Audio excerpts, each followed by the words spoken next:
Hello everyone, welcome to our channel. कैसे हैं आप सब? आई होप आप सब अच्छे होंगे। और गाइस, आज मैं बहुत दिनों बाद, इनफैक्ट बहुत महीनों बाद व्लॉग बना रही हूँ। और गाइस, मेरा मन नहीं था व्लॉग बनाने का, बट मैंने सोचा आप सबसे ये बात शेयर कर देते हैं। आप लोग भी सोच रहे होंगे कि हमने बहुत दिनों से व्लॉग में क्यों नहीं डाला।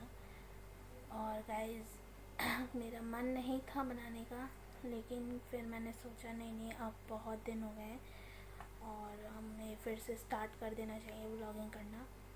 और सो गाइस, हम कुछ हमारे साथ ऐसा हुआ है जो मैं आपको बता भी नहीं सकती कि हमारे साथ क्या हुआ है। मतलब बहुत अजीब सा फीलिंग हो रहा है मुझे बताते हुए, मेरे हाथ पैर काँप रहे हैं।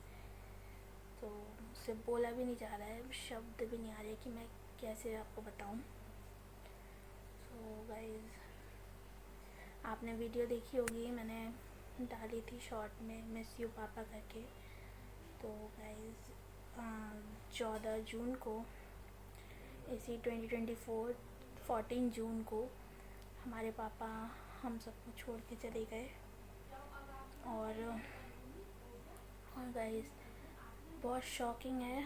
वो बिल्कुल ठीक थे, बहुत अच्छे थे, बिल्कुल आज तक उनको फीवर भी नहीं आया था और उनको कुछ था भी नहीं, जो कोई बड़ी बीमारी थी भी नहीं, जो वो इस सिचुएशन में आ गए और उनके साथ ऐसा हो गया। गाइस, हमारे साथ, हमें आज तक विश्वास नहीं होता कि हमारे साथ ये सब क्या हो गया है।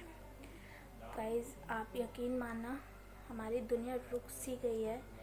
और सब लोग बहुत कहते हैं कि आप लोग आगे बढ़िए, आगे करिए, लेकिन गाइस नहीं हो पा रहा है।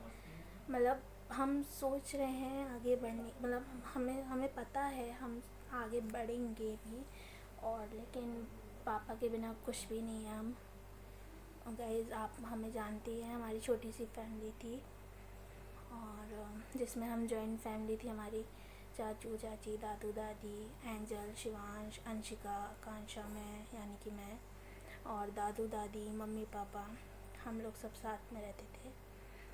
और गाइस, पापा, बस गाइस कुछ उनको था भी नहीं, बस उनको पेट में उनके पथरी थी, पथरी बड़ी हो गई थी।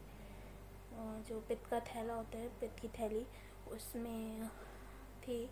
तो पापा ने ज़्यादा ध्यान नहीं दिया कभी उस पथरी पर, और उसमें, और वो बड़ी हो गई और कभी ऐसी नौबत भी नहीं आई कि उसका ऑपरेशन कराना वो करें। जो पथरी थी वो पित्त की थैली में से बाहर आके जो टॉयलेट की जो नली होती है उसमें जाके फंस गई, अटक गई। और पापा को दिक्कत हो गई उससे ही इन्फेक्शन फैल गया पापा के बॉडी में।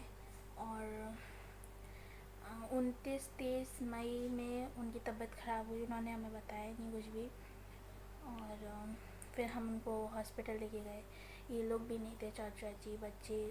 2 दिन पहले ही रानीखेत गए थे छुट्टियों में। हमने प्लान बनाए थे कि हम भी रानीखेत जाएंगे छुट्टियों में, पापा के साथ मौज मस्ती करेंगे और अच्छा लगेगा। हॉलीडेज़ थी उस टाइम पर, समर वेकेशन। तो ये लोग गए थे, बिल्कुल सही थे पापा, बिल्कुल आलू के पराठे बना के खिलाए थे हम लोगों ने। मतलब बच्चों को नाश्ता कराया था हमने। कुछ ऐसा पता ही नहीं था कि इतना बड़ा कुछ हो जाएगा। फिर 30 तारीख को मामा लेके गए, फिर वो आराम से अच्छे से ठीक होके आ गए पापा। फिर 1 तारीख को उनकी ज़्यादा तबीयत ख़राब हो गई, तो फिर मामा लेके गए। बीच वाले मामा जो है मेरे, तो हमारे नानी का घर पास में है, तो फिर मामा थे, सब लोग आ गए, नाना नानी, फिर वो लेके गए। फिर अचानक से बोला कि हॉस्पिटल में एडमिट कर लो। फिर उनकी हालत बिगड़ती चली गई। फिर वो ठीक हो गए थे, फिर ऐसे ही हो गया उनके साथ, पता नहीं क्या हो रहा था, कभी कुछ हो रहा था, कभी कुछ हो रहा था। तो बस, और भगवान ही कुछ ऐसा सोच रखा था, जो डॉक्टर भी नहीं मिले उस टाइम पर, डॉक्टर भी कहीं बाहर थे। तबीयत कभी ठीक हो रही थी, कभी वो हो रहा था, मतलब गड़बड़ हो रही थी। फिर चाचू एम्स ऋषिकेश भी लेके गए, बट वहाँ पे भी सही से ट्रीटमेंट नहीं मिला पापा को। और कहते हैं ना, जब बुरा टाइम आने वाला होता है तो सब गलत ही गलत होता है।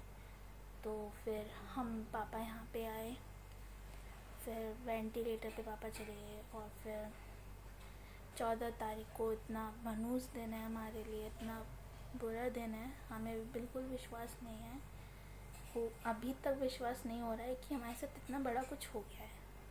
गाइस, सब लोग बोलते हैं कि आगे बढ़ो आगे बढ़ो। हाँ, हमें पता है हम आगे बढ़ेंगे, बट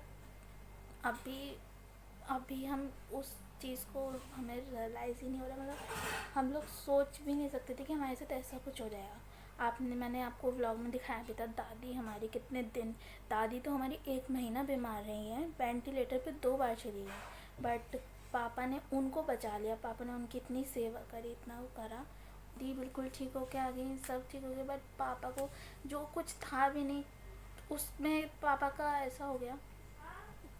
कोई भी विश्वास नहीं करता गाइस, कोई भी विश्वास नहीं करता, और सब हैरान होते हैं अचानक से ऐसा हो गया। पापा की तबीयत बिल्कुल ठीक थी, पता नहीं ऐसा क्या हुआ जो एकदम से हमारे साथ इतना बुरा हो गया।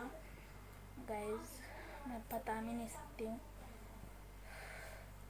तो गाइस, फिर अब अजीब सा लगता है। मम्मी, अंशिका, मैं और सब भी हैं, उनको भी बुरा लगता है, लेकिन जितना इफ़ेक्ट हम तीनों पर हो रहा है ना, वो मैं आपको बता नहीं सकती हूँ कितना इफ़ेक्ट हो रहा है हम तीनों पे। हर जगह पापा दिखते हैं, हर जगह ऐसा लगता है बस पापा आ जाए, पापा आ जाए।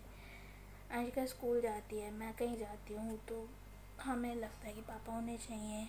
हमें पापा स्कूल छोड़ के आते थे, ट्यूशन छोड़ के आते थे, लेके आते थे, और गाइस, पापा के बिना तो कुछ भी नहीं है, आप सब जानते हैं। तो सॉरी गाइस, मैं थोड़ा इमोशनल हो गई थी।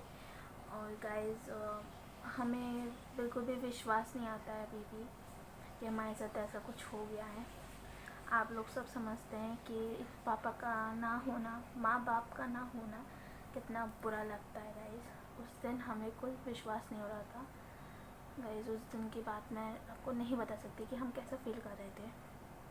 सो गाइस, ये वीडियो मैंने आपको इन्फॉर्मेशन देने के लिए बनाई है। तो अब पापा ही चाहते थे कि हम ये ब्लॉग बनाएं, और पापा के दिमाग में पता नहीं क्या आया कि पापा ने यूट्यूब चैनल बनवाया, और इसमें हमारे 1 साल की सारी मेमोरीज़ यूट्यूब पर है। और गाइस, ये बहुत अच्छा हुआ कि हमारी सारी मेमोरीज़ जो है, हमारे सारे फेस्टिवल फंक्शन सब इसमें चैनल में है हमारे। तो गाइज़, मैं कल से एक्टिव हो जाऊंगी, ये वीडियो आ जाएगी आपके पास, और कल से मैं रेगुलर वीडियो बनाऊंगी, मतलब व्लॉग बनाऊंगी। कभी कभी बड़े व्लॉग बनाऊंगी, कभी कभी मैं मिनी व्लॉग बनाऊंगी। मतलब रेगुलर तो मैं मिनी व्लॉग बनाऊंगी, और कभी कभी लॉन्ग व्लॉग बनाऊंगी। तो गाइज़, प्लीज़ आप हमें सपोर्ट कीजिएगा, और इस वीडियो को ज़्यादा से ज़्यादा लाइक करिएगा और शेयर करिएगा। चलिए गाइज़, ओके, बाय।